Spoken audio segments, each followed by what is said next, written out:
गुरुर्ब्रह्मा गुरुर्विष्णु गुरुर्देवो महेश्वरा गुरुर्साक्षात् परब्रह्म तस्मै श्री गुरुवे नमः। मैं अपने गुरुदेव महादेव के चरणों में कोटि कोटि प्रणाम करती हूँ। माँ भवानी के चरणों में कोटि कोटि प्रणाम करती हूँ। अपने गुरुदेव महादेव का कोटि कोटि धन्यवाद करती हूँ। सभी देवी देवताओं के चरणों में कोटि कोटि प्रणाम करती हूँ। सभी गुरु भाई बहनों के चरणों में कोटि कोटि प्रणाम करती हूँ। सभी का बहुत बहुत धन्यवाद करती हूँ। 3 सूत्र के दाता भ्राता श्री हरेंद्रनंद भैया के चरणों में कोटि कोटि प्रणाम करती हूँ। उनका कोटि कोटि धन्यवाद करती हूँ, जिन्होंने हम सभी को गुरु के 3 सूत्र देकर शिव शिष्यता का मार्ग दिखाया। उन्हीं के द्वारा लिखी गई पुस्तक आओ चलें शिव की ओर में से आज मैं आप लोगों को सुनाऊंगी। गुरु सदगुरु एवं जगत गुरु। नमः शिवाय, नमः शिवाय, नमः शिवाय। गुरु सदगुरु एवं जगत गुरु। गुरु का शाब्दिक अर्थ अंधकार को दूर करने वाला माना गया है। यह वही अंधकार है जिससे प्रकाश में जाने का उद्घोष भारतीय उपनिषदों ने किया और कहा, तमसो माँ ज्योतिर्गमय। इस धरती पर भौतिक रूप में अंधेरा है। दिन के तेज उजाले में भी कमरे के दरवाजे खिड़कियां अगर बंद कर दी जाए तो अंधेरा हो जाता है। यहाँ अंधेरा है, प्रकाश की व्यवस्था करनी पड़ती है। भारतीय मनीषियों ने केवल भौतिक तल पर ही अंधकार नहीं पाया, अपितु मानसिक तथा आध्यात्मिक तल पर भी अंधकार की व्याप्ति को स्वीकार किया। मनुष्य किसी दूसरे की इच्छा से जन्म लेता है और रहने की इच्छा के उपरांत भी मृत्यु को प्राप्त करता है। मनुष्य का आदि अंत कर्म है और जागतिक सुख सुविधा के आकर्षण में वह इस सत्य से विस्मृत अपने को कर्ता समझ दुख पाता है। फलतः हताशा और कुंठा में जीने लगता है। सर्प के मुख के भीतर मेंढक मगन होकर पतंगा पकड़ रहा है और भूल गया है कि वह काल के मुंह में बैठा उसका आहार है। मेंढक भोजन के लिए कीड़ों को पकड़ेगा ही, किंतु संचय नहीं करेगा। अगर उसे अनुभूत है कि वह काल के मुख में है तो अनिवार्य की पूर्ति के बाद जीवन रक्षा के उपाय भी सोचेगा, इस कार्य को प्राथमिकता देगा। मनुष्य के मन प्राण पर अच्छन्न इस अंधकार को विदीर्ण करने का उत्तरदायित्व वहन करने वाले को गुरु कहा गया है। सामान्यतः गुरु के संबोधन में सदगुरु तथा जगत गुरु का बोध भी समाविष्ट होता है। गुरु को ब्रह्मा विष्णु और महेश ही नहीं बल्कि परब्रह्मा माना गया है। गुरु शिष्य को शिव बनाते हैं, शिव भाव को परमात्मा भाव से युक्त करते हैं। शिष्य में शिव भाव का संचारण सुनिश्चित करने के कारण ही कोई गुरु होता है।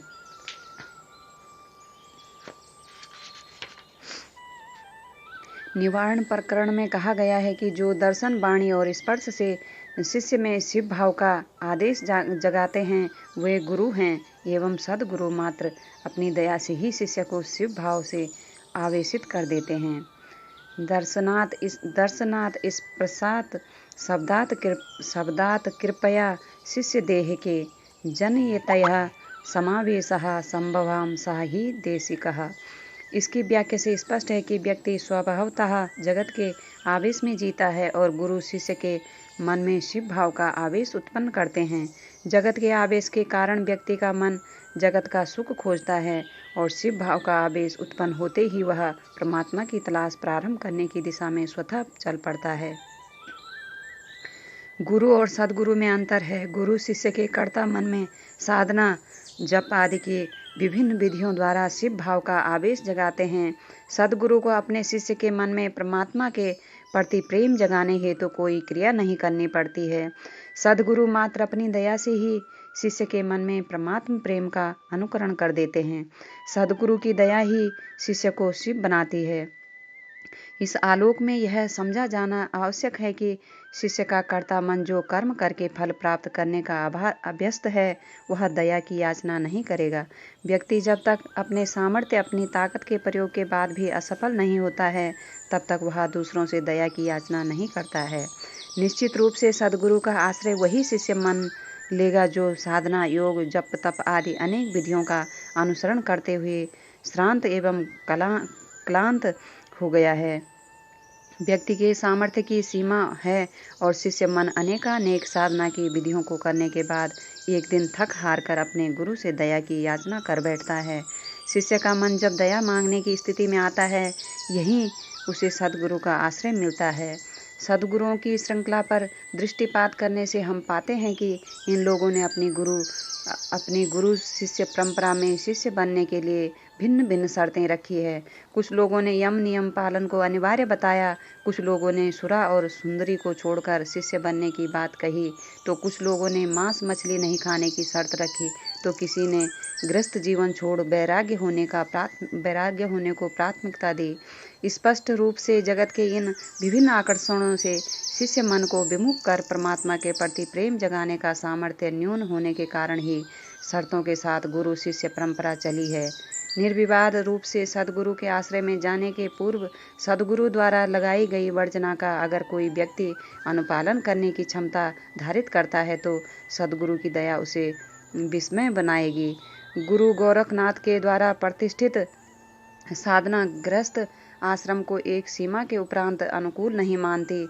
सद्गुरुओं में स्वभावतः रुचिगत भिन्नता मिलती है। सद्गुरु अपनी विशेष शर्तों के अधीन आए शिष्यों को शिव बनाते हैं। जगत गुरु को सभी सद्गुरुओं का गुरु कहा गया है। जगत गुरु के शाब्दिक अर्थ से ही स्पष्ट है कि जगत का कोई भी व्यक्ति अगर उन्हें अपना गुरु मानेगा तो उन्हें उस व्यक्ति को शिव बनाने का उत्तरदायित्व तो लेना ही होगा। जगत गुरु शिष्य बनाने के पूर्व किसी शर्त का विधान नहीं कर सकते। वे संपूर्ण जगत के गुरु हैं। अतएव समस्त सृष्टि में जो कोई भी उन्हें अपना गुरु मानने की इच्छा संकल्पित करता है, स्वतः उनका शिष्य होगा। इसके अलावा दूसरी कोई वर्जना या कुछ करने की बाध्यता की पूर्व शर्त नहीं हो सकती। इस संसार में भिन्न भिन्न स्वभाव एवं रुचियों के व्यक्ति मिलते हैं। बहुत सारे व्यक्तियों में आध्यात्मिक आकर्षण का आवेश दिखता है, किंतु वे गृहस्थ जीवन को त्याग पाने की मन स्थिति में नहीं रहते। जगत गुरु का पद वैचारिक एवं स्वभावगत विसंगतियों की संगति है। शिव जगत गुरु हैं और सभी विसंगतियों की संगति है। जगत गुरु का शिष्य बनने के लिए किसी प्रवृत्ति या मानसिकता को त्याग देने की पूर्व शर्त नहीं होती है। संपूर्ण जगत के व्यक्तियों को जगत गुरु को अपना गुरु बनाने का अधिकार है। जगत गुरु की भाव सत्ता बिना किसी वर्जना या बाध्यता के उसे शिष्य के रूप में स्वीकारने की सहजता धारित करती है। जगत गुरु सभी सद्गुरुओं एवं गुरुओं की शक्तियां धारित करते हैं। वे गुरु के रूप में शिष्य के कर्ता मन को साधना, जप तप आदि का अनुसरण कराते हैं। वे सद्गुरु के रूप में साधना पथ के पथिक के श्रांत क्लांत होने पर मात्र अपनी दया से उसे शिव बनाते हैं। व्यक्ति भोग के अधीन जीता है और जगत गुरु स्वयं भोगाधिपति हैं होने के कारण भोगाधीश बनाते हैं तथा परमात्मा भाव से अभिभूत करते हैं। वाल्मीकि रामायण में जो ईसा से 400 वर्ष पुरानी रचना है, शिव को परम गुरु कहा गया है।